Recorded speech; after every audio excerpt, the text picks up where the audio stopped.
사무엘의 말이 온 이스라엘에 전파되니라. 이스라엘은 나가서 블레셋 사람들과 싸우려고 에베네셀 곁에 진치고 블레셋 사람들은 아벡에 진쳤더니 블레셋 사람들은 전열을 벌이니라.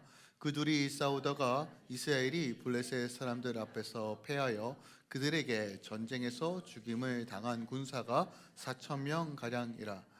백성이 진영으로 돌아오매 이스라엘 장로들이 이르되 여호와께서 어찌하여 우리에게 오늘 블레셋 사람들 앞에 패하게 하셨는고 여호와의 언약궤를 실로에서 우리에게로 가져다가 우리 중에 있게 하여 그것으로 우리를 우리 원수들의 손에서 구원하게 하자 하니 이에 백성이 실로에 사람을 보내어 그룹 사이에 계신 만군의 여호와의 언약궤를 거기서 가져왔고 엘리의 두 아들 호니와 비느하스는 하나님의 언약궤와 함께 거기에 있었더라.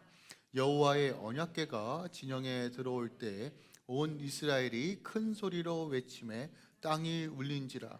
블레셋 사람이 그 외치는 소리를 듣고 이르되 히브리 진영에서 큰 소리로 외침은 어찌 됨이냐 하다가 여호와의 궤가 진영에 들어온 줄을 깨달은지라. 블레셋 사람이 두려워하여 이르되 신이 진영에 이르렀도다 하고 또 이르되 우리에게 화로다. 전날에는 이런 일이 없었도다. 화로다. 누가 우리를 이 능한 신들의 손에서 건지리요. 그들은 광야에서 여러 가지 재앙으로 애굽인을 친 신들이니라. 너희 블레셋 사람들아 강하게 되며 대장부가 되라. 너희가 히브리 사람의 종이 되기를 그들이 너희 종이 되었던 것 같이 되지 말고 대장부같이 되어 싸우라 하고 블레셋 사람들이 쳤더니 이스라엘이 패하여 각기 장망으로 도망하였고 살육이 심히 커서 이스라엘 보병에 엎드린 자가 3만 명이었으며 하나님의 궤는 빼앗겼고 엘리의 두 아들 호니와 비느하스는 죽임을 당하였더라. 아멘. 하나님의 말씀입니다. 자, 오늘 본문으로 영광의 무게를 잃어버린 시대, 그리고 제가 이가봇이란 제목으로 오늘 함께 본문을 함께 살펴보겠습니다. 영광의 무게를 잃어버렸다. 무엇을 말하고 있는가? 우리의 몸은요, 요즘 현대가 의학이 발달돼서 일단 찍으면 뭐가 문제지는 대부분 나옵니다. 어저께 저녁에도 약간 해프닝이 있었어요. 저녁 예배를 하고 있는데 저희 딸이 여기서 지금 사무실에서 넘어졌는데 아프다고 난리가 났는데 저는 아예 별거 아니다 하는데 저희 아내가 큰일 났다 해가지고 결국 에머전시에 갔는데 엑스레이를 찍었더니 이제 인대가 늘어났다고 그러면서 별거 아니긴 뭐가 아니야 하면서 약간 어저께 한 새벽 2시에 1시에 이렇게 난리가 좀 났었는데 엑스레이 찍으면 뭐가 문제지는 보이잖아요. 예, 하얀 건 뼈고 검은 건 살이었다. 적나라하게 다 드러났잖아요. 우리 인생도 보이는 모든 어떤 시대에서 드러나지 않을 뿐이지 원인과 결과가 있습니다. 그죠? 원인이 있기에 결과가 드러나는 일. 시시일변을 다 따지다 보면 결국 드러나는 일들은 드러날 수밖에 없는, 그리고 그것이 무엇에 근거하여 드러나는가가 명확해지죠. 근데 영적인 어떤 혼탁함, 영적인 문제들은 어떻게 진단할까요? 다른 방법이 아니라, 어떤 경험이 아니라 주의 말씀을 비추어 볼 때 우리의 영적인 어떤 진단이 명확해진다는 거예요. 혼과 영과 육으로 구성되어 있는 우리의 삶에서 그 어떤 것도 소홀히 여기지 않고 특별하게 우리의 영이 건강하게 바르게 세워가는 것이 매우 중요합니다. 오늘 본문에서는 바로 그런 내용들이 담겨져 있어요. 이들이 왜 무너졌는가, 왜 어그러졌는가에 대한 이야기를 하고 있다는 것이죠. 한 가지 이야기로 오늘 본문을 설교를 시작하려고 해요. 한 아이가 있습니다. 근데 이 아이가 이 가정 안에서 특히 할아버지랑 같이 살았는데 할아버지로부터 늘 들었던 이야기가 있어요. 뭐냐면 너 그거 아니? 어떻게 보면 이제 군용수통, 낡은 군용수통이에요. 군대에서 쓰던 군용수통을 얘기하면서 내가 이 군용수통 때문에 목숨을 건졌어. 사막에서 벌판에서 그 험난하고 죽을 고비를 열어놓겠는데 이 수통 때문에 내가 목숨을 건졌어. 그러니까 네가 있기 때문에 지금 네가 있는 거야 라는 이야기를 수십 번 들었다고 해요. 그러니까 이 아이의 입장에서 어머, 이게 우리 집안에서 너무 중요한 거구나. 이 보잘것없고 낡은 수통, 물통이 결국 우리 할아버지를 살렸고 지금 내가 있는 거구나 라는 것을 계속 들었다고 해요. 그래서 어느 날 갑자기 이걸 막 자랑하고 싶었던 것 같아요. 그래서 길거리에 나가서 친구들에게 야, 이거 우리 집 가보야, 이것 때문에 우리 할아버지가 살았대, 막 자랑을 하는 거예요. 수통, 낡은 수통, 누가 보기에도 참 보잘것없고 낡아 빠진 수통인데 이걸 막 자랑하기 시작했는데 갑자기 친구들이 이렇게 물었다고 해요. 야, 그래서 그 수통 안에 뭐가 들었는데?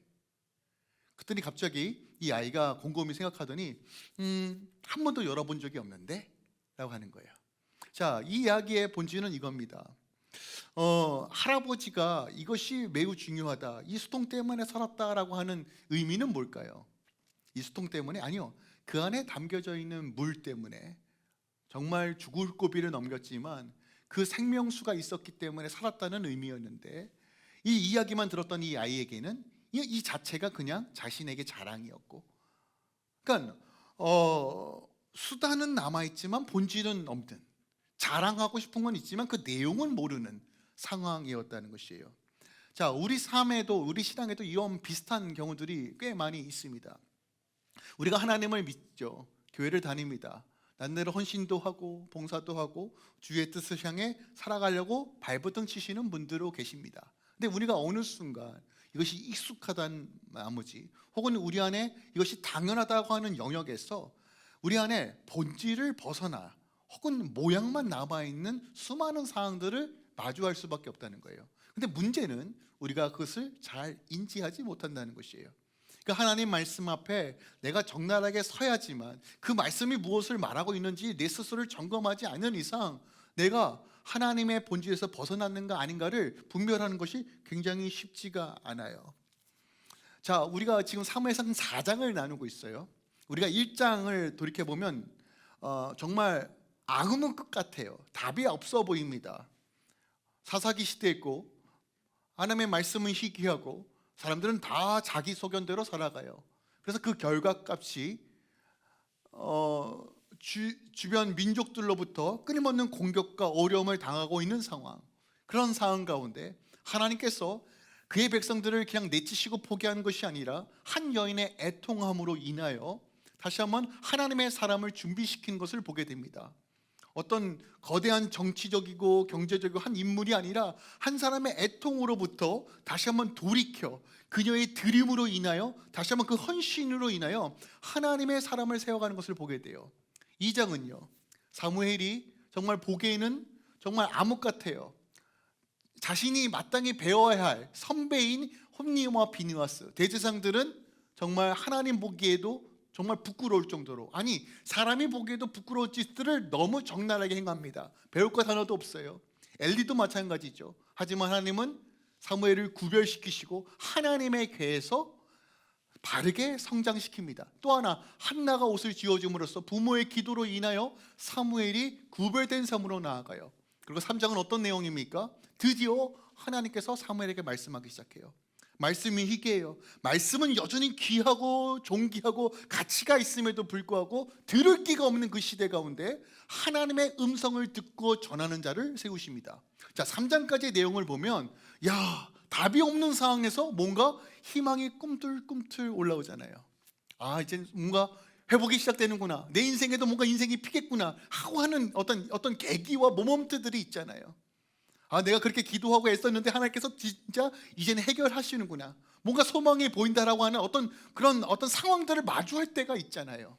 그런데 상황은 4장은 굉장히 어떤 이야기로 드러나냐면, 그렇게 소망이 보이고 뭔가 이루어질 것 같은 그 상황 속에서 왜 이스라엘 백성들은 이렇게 처참하게 무너졌냐는 거예요.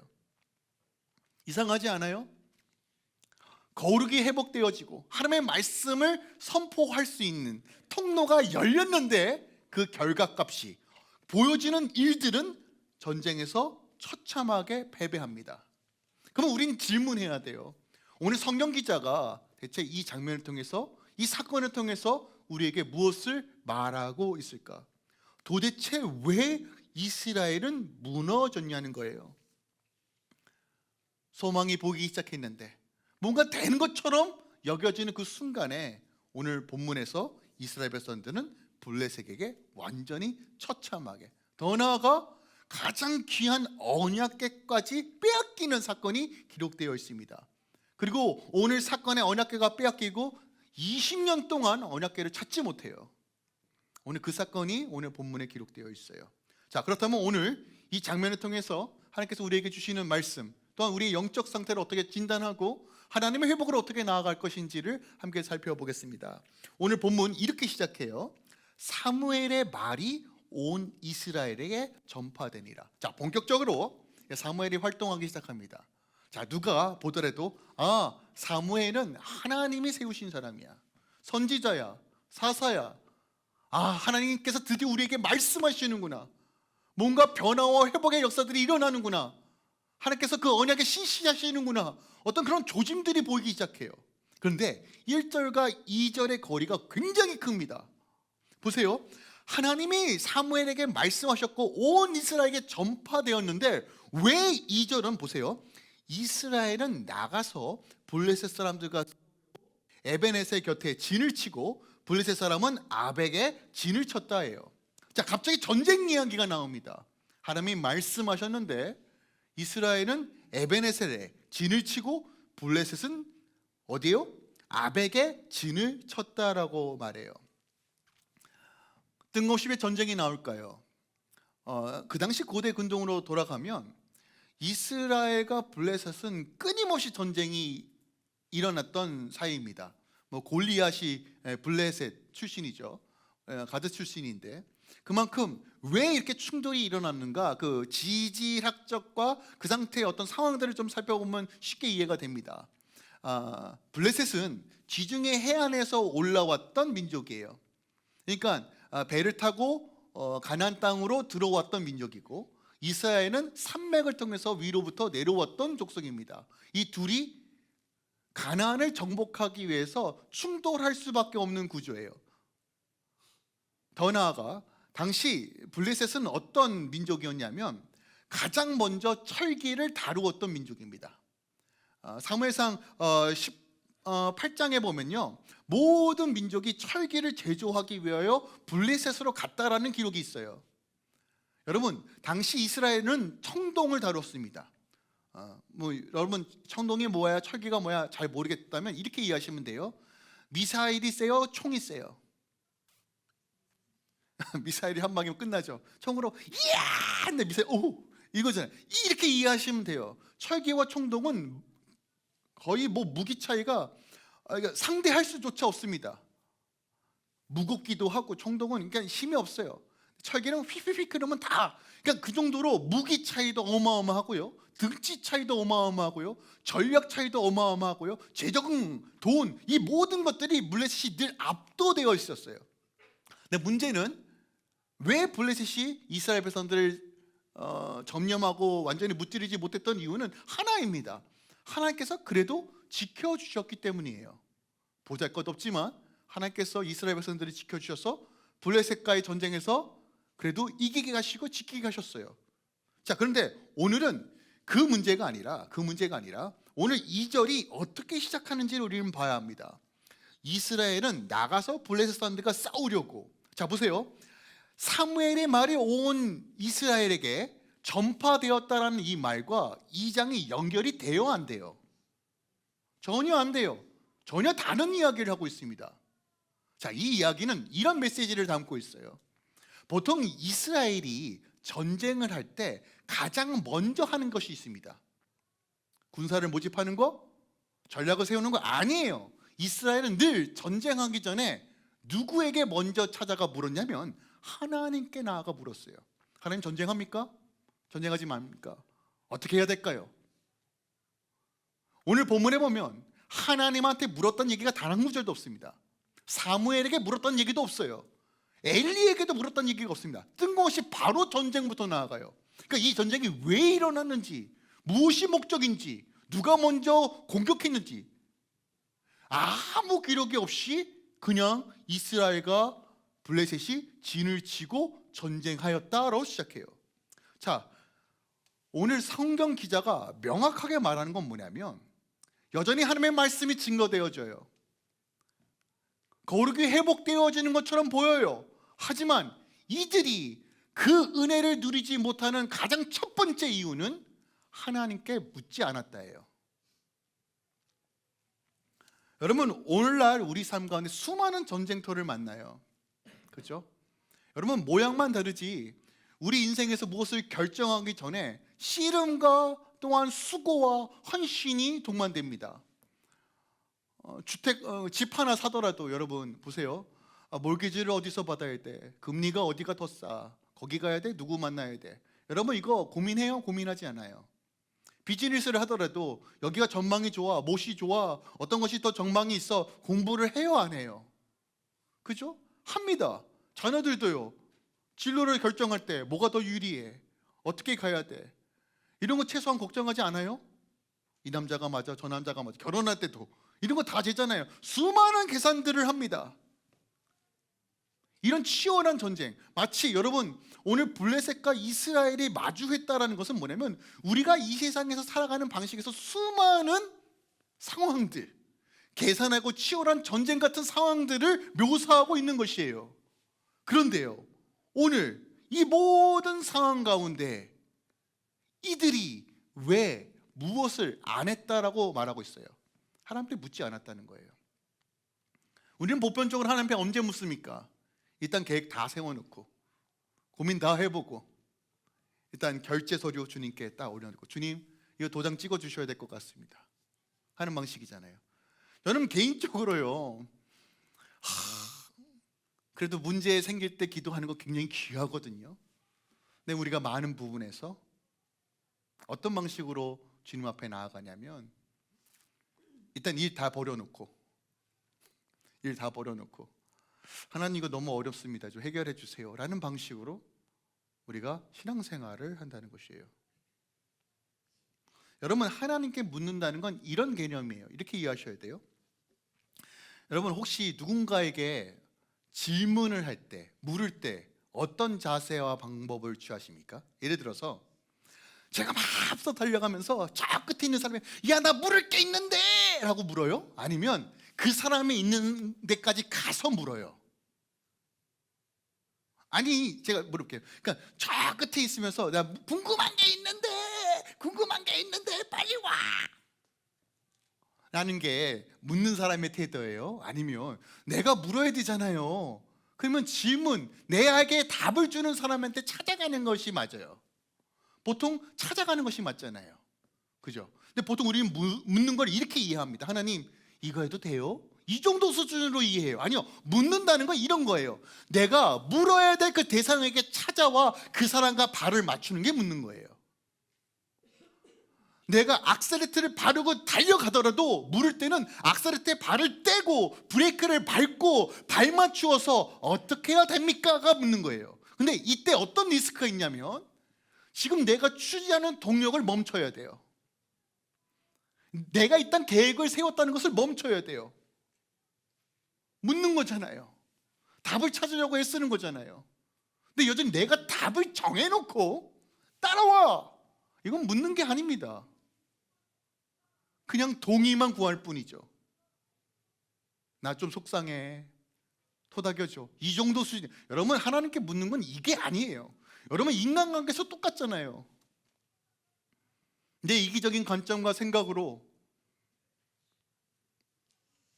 내 뜻이 맞다라는 것을 증명하기 위해서 묻는 방식을 취한다면 과연 그 상대방은 어떤 감정과 어떤 생각이 있겠냐는 거예요. 여러분 하나님께 묻는 것은요, 비록 하나님께서 멈추라고 하실지라도 내가 듣겠습니다 하는 것이 묻는 거예요. 근데 오늘 사무엘상 기자가 이걸 얘기하는 겁니다. 이들이 전쟁하는 이유와 목적이 없어요. 전혀 하나님께 묻지 않습니다. 거기서부터 이제 문제가 발생하기 시작해요. 자, 그런데 어떤 일이 벌어져요? 이들이 패하게 됩니다. 4,000명이 죽어요. 4,000명이 죽어요. 엄청난 데미지예요. 그랬더니 3절에 보니까 백성이 진영으로 돌아오매 이스라엘 장로들이 이르되 여호와께서 어찌하여 우리에게 오늘 블레셋 사람들 앞에서 패하게 하셨는고. 자, 보세요. 자, 장로들이 뭐라고 얘기했다고요? 하나님이 왜 우리가 블레셋 앞에서 패하게 하셨습니까? 여러분, 굉장히 좋은 질문이에요. 자, 이 질문의 핵심을 보세요. 전쟁의 승패가 어디에 있다라고 고백하는 거예요? 무기요? 전략이요? 아니요. 하나님께 있음을 고백하는 거예요. 그러니까 알고 있어요. 자기네들이 왜 패했는지를 알고 있어요. 그 원인이 뭐예요? 하나님께서 안 도와주셨다는 거예요. 하나님께서 도와주셨으면 이 전쟁에서 이길 수 있는데 하나님께서 패하게 하셨다는 것이에요. 매우 훌륭한 질문입니다. 여러분, 이 질문 꼭 하시길 바랍니다. 하나님께서 멈추게 하셨다면 하나님 왜 멈추게 하셨어요? 그리고 이 질문 다음에 우리가 행해야 되는 거, 우리가 추구해야 될 방향성은 뭐예요? 하나님, 제가 혹 하나님과의 관계가 깨졌습니까? 하나님, 내가 지금 버려야 될 죄가 무엇입니까? 하나님의 은혜가 역사하기 위해서는 제가 다시 어떻게 회복해야 됩니까? 이거 물어야 돼요.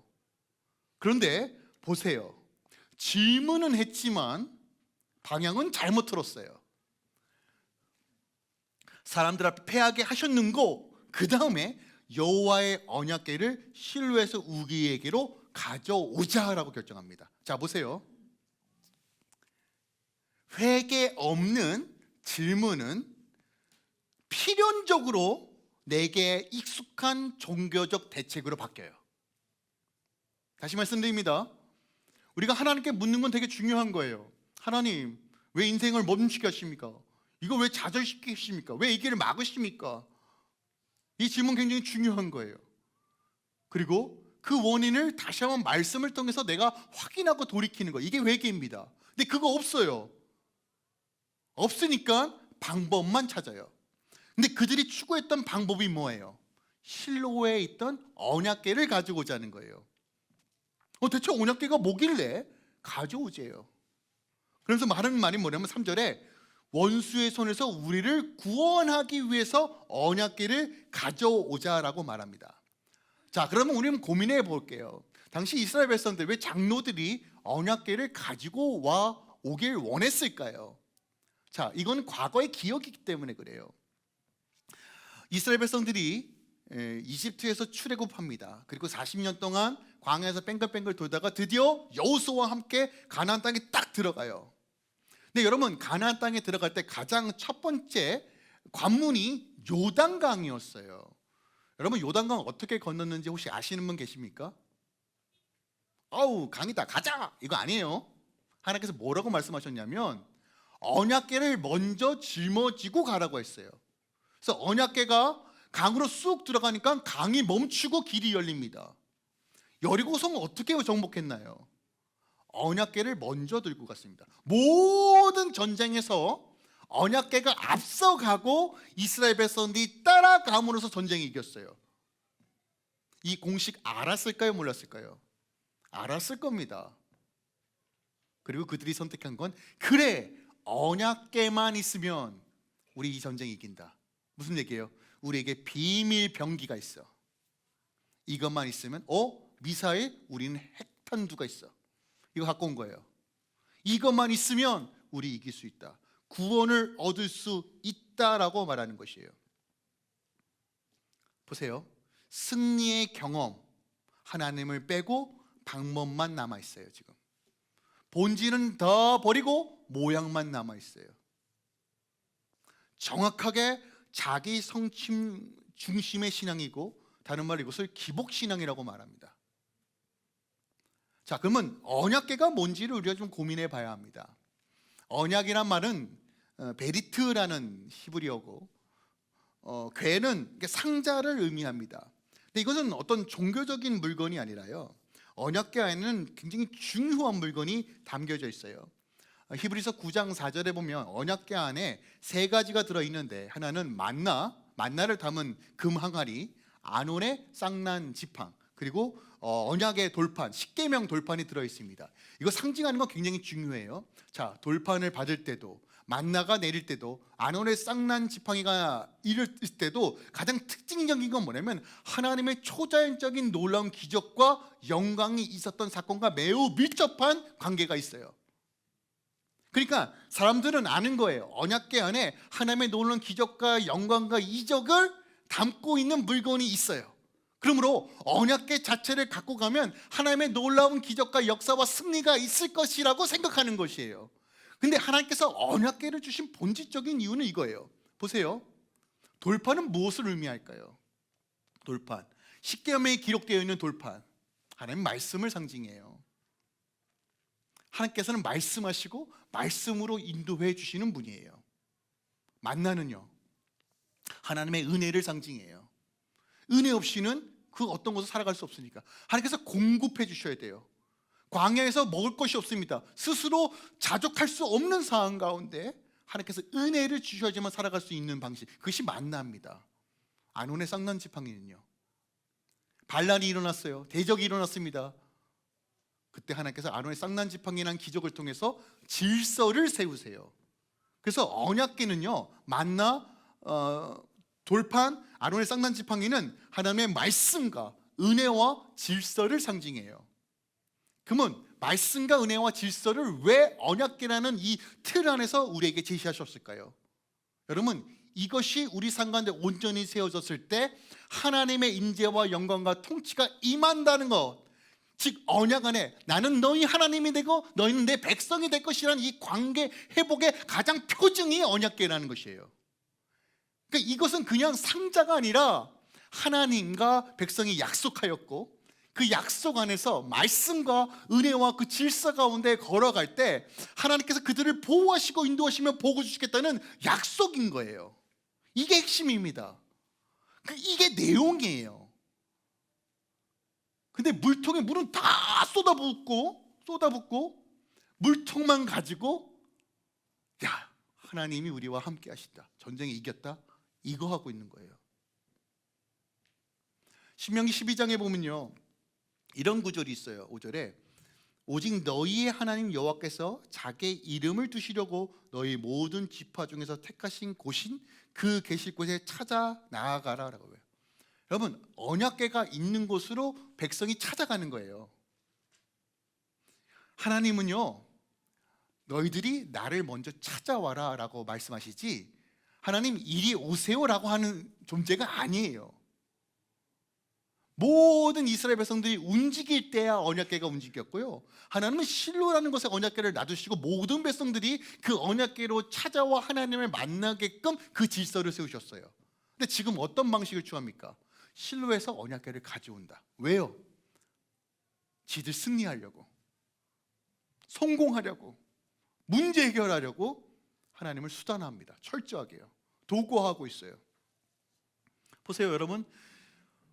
여호수아가 언약궤를 짊어지고 전쟁하는 방식, 오늘 이스라엘 백성들이 언약궤를 가지고 와서 전쟁하는 방식, 모양은 똑같아요.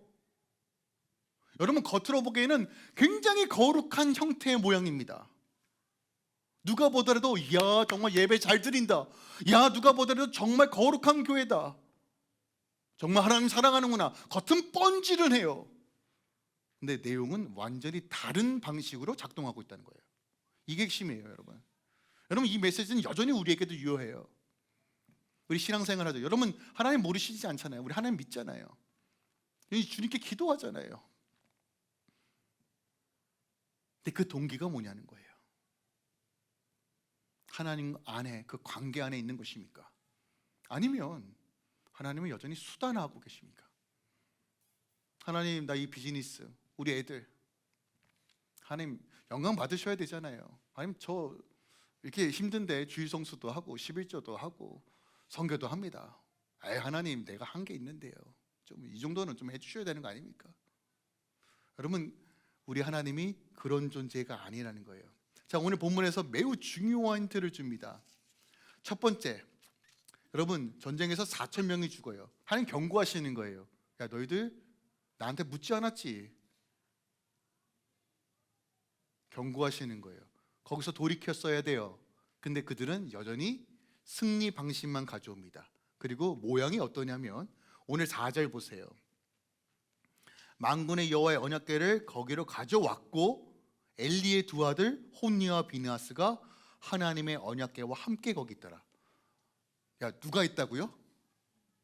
개차반 2명이 있습니다. 이상하지 않아요? 여러분 여러분 성경을 자세히 보셔야 돼요. 왜 홈니와 비느하스가 굳이 언약궤 옆에 있냐는 거예요. 여러분, 직분이 거룩하게 만드는 게 아니에요. 종교적 모양이 거룩하게 만드는 게 아니에요.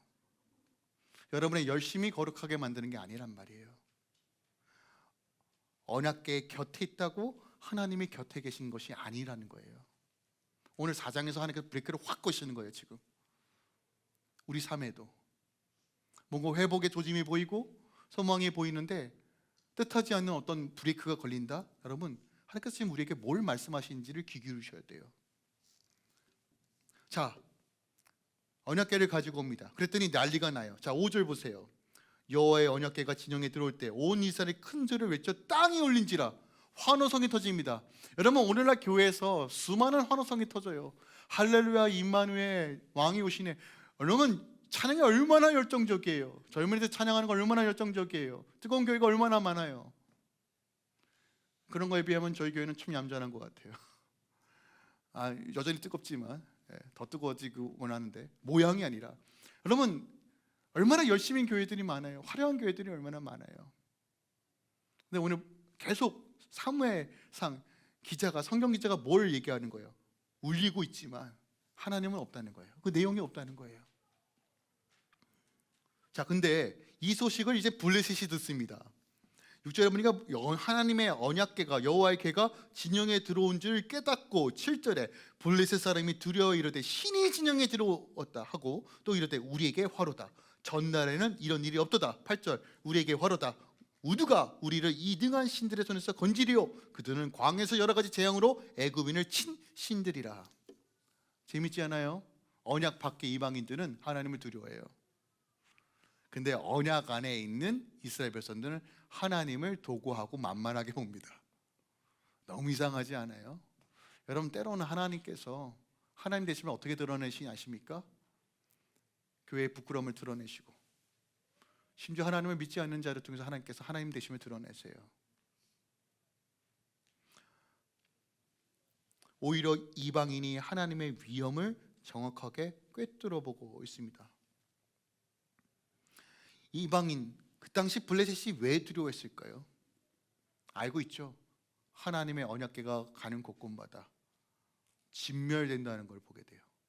신들의 전쟁에서 여호와를 이길 능한 신이 없다는 것을 알고 있어요. 두려워하고 있어요. 근데 막상 그의 자녀라고 하는 이스라엘 백성들은 하나님 두려워하지 않고 있어요.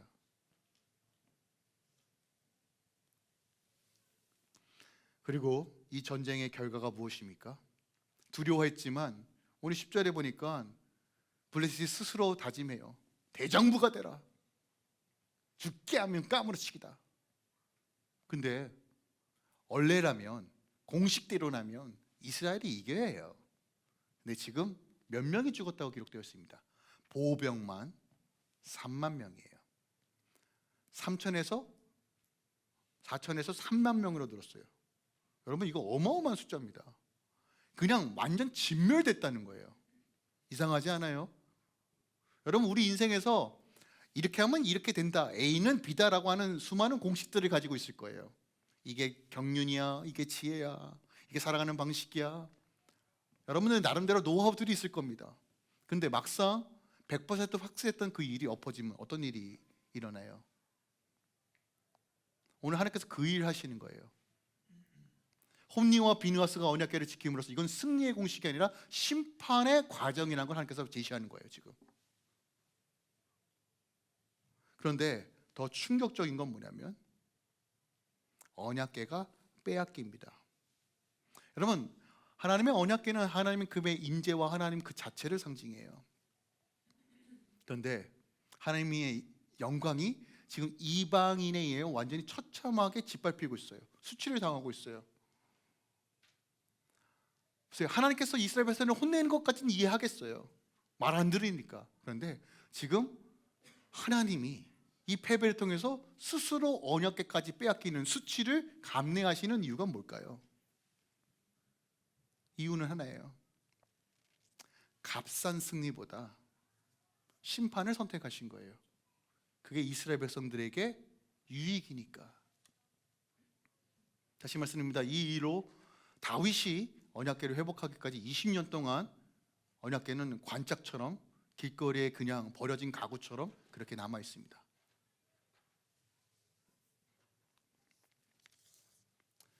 성경은 이 장면을 통해서 우리에게 이렇게 가르치는 거예요. 무엇이 본질인가? 우리가 다시 어디서부터 회복되어져야 하는가?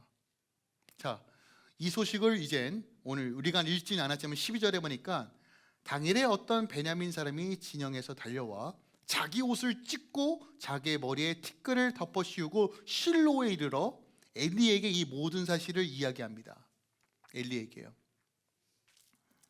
그런데 특징적인 것이 있어요. 우리 17절 좀 봤으면 좋겠는데, 성경에 있으신 분이 17절인데, 소식을 전하는 자가 대답하여 이르되 이스라엘이 블레셋 사람들 앞에서 도망하였고 백성 중에는 큰 살육이 있었고 당신의 두 아들 홈니와 비느하스도 죽임을 당하였고 하나님의 궤를 빼앗겼나이다. 순차적으로 얘기합니다. 보세요. 블레셋 사람들에게 사람들이 도망하였고, 엘리 대제사장이요, 사람들이 도망가요. 블레셋을 인하여 3만 명 이상이 죽었어요. 엘리가 큰일이다. 근데 거기서 멈추지 않아요. 당신의 두 아들도 죽었어요. 그리고 마지막 하나님의 궤도 빼앗겼습니다. 근데 보세요. 성경이 있으시면 18절 보세요. 하나님의 궤를 말할 때, 그때 그 모먼트에 엘리가 자기 의자에서 뒤로 넘어져 목이 부러져 죽습니다. 보세요. 사람들이 도망가요. 슬픈 일이죠. 사람들이 사륙당해요. 죽어요. 슬픈 일이죠. 근데 엘리는 그래, 그렇구나. 두 아들이 죽었어요. 그렇구나.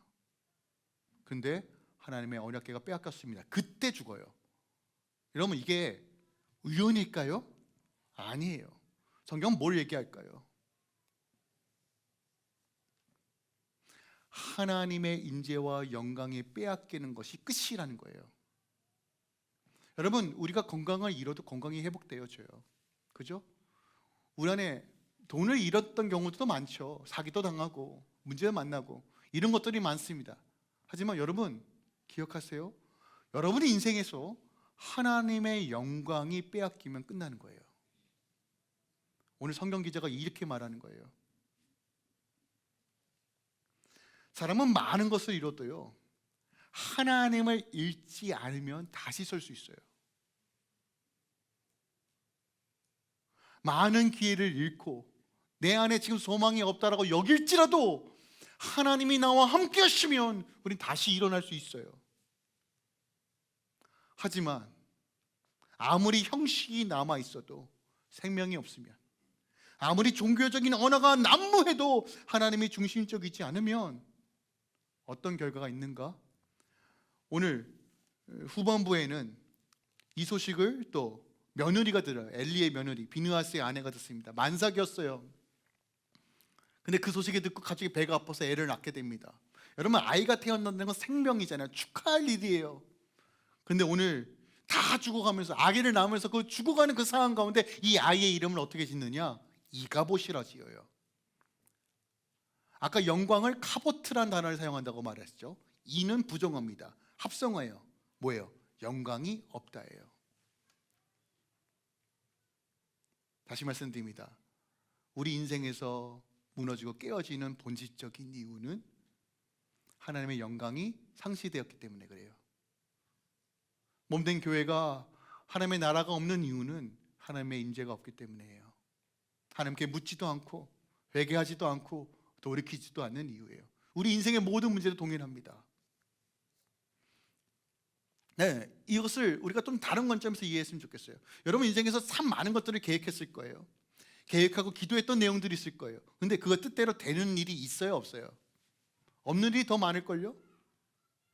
그러면 하나님께서 그걸 왜 멈추게 하셨을까요? 여러분 이렇게 이해하셔야 돼요. 하나님께서 절망적인 이가복까지 가기 전에 다시 은혜로 멈추게 하시는 거예요. 하나님을 수단화하고 도구하는 순간 우리 인생이 어떻게 되는지를 오늘 본문이 우리 가르쳐 주는 것처럼 다시 돌이키라는 거예요. 다시 본질로 채우라는 것이에요. 내가 물통이 거치려면 요란하고 나 이런 물통 갖고 있어, 이런 갑오가 있어, 이렇게 얘기하는 것이 아니라 내 안에 생명이 없다는 것을 인지하고 다시 돌이키라는 것이에요. 근데 여러분 더 놀라운 사실이 뭔지 아십니까? 사무엘상은 이렇게 마치지만 요한복음에 보면 요한복음 1장 14절에 이런 구절이 있습니다. 보세요.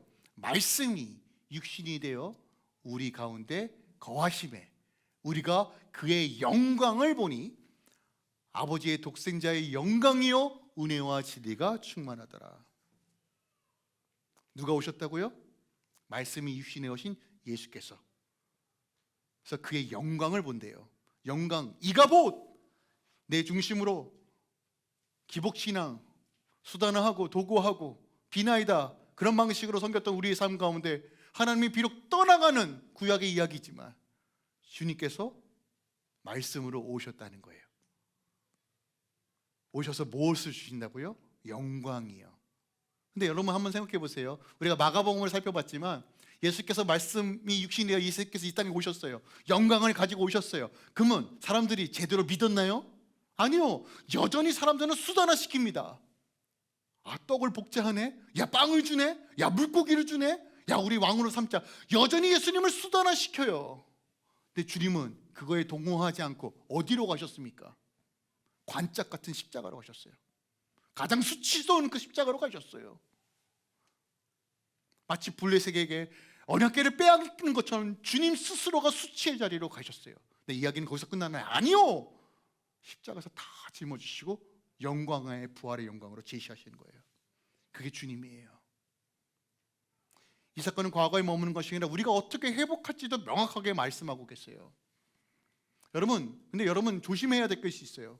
내가 지금 통이 비어 있습니다. 아무것도 없어요. 근데 여러분 채우려고 하지 마세요. 우리 스스로 이것을 채울 수 있는 능력은 없습니다. 그럼 우리가 어떻게 해야 될까요? 다시 주님께로 그 관계 안에 거하는 방식을 추구하는 거예요.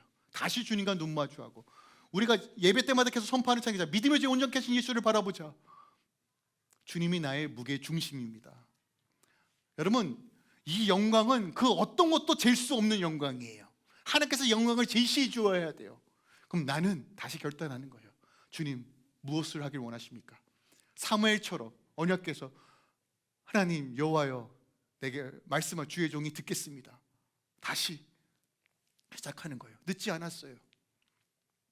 다시 묻는 거예요. 주님 무엇을 하길 원하십니까? 어떻게 돌이켜야 합니까? 하나님 은혜를 주세요. 답이 보이지 않아요. 그래도 주님이 나와 함께 하시면 다시 일어날 수 있어요. 여러분 이것이 회복의 비밀이에요. 그때 내가 채우는 방식이 아니라 내 안에서 생수가 터져 나와 나를 채우는 하나님의 기쁨으로 세워가실 거예요. 주님이 우리와 함께 하십니다. 믿으십니까? 다시 주님을 붙들고 이가봇으로 가는 영광이 떠나가는 인생으로 살아가는 것이 아니라 다시 하나님의 영광의 빛을 드러내며 하나님께서 나의 삶을 통해서 우리의 가정을 통해서 이 교회를 통해서 회복하실 하나님을 기대하며 소망하며 믿음으로 걸어가는 한 주 되시길 예수 그리스도의 이름으로 축원드립니다.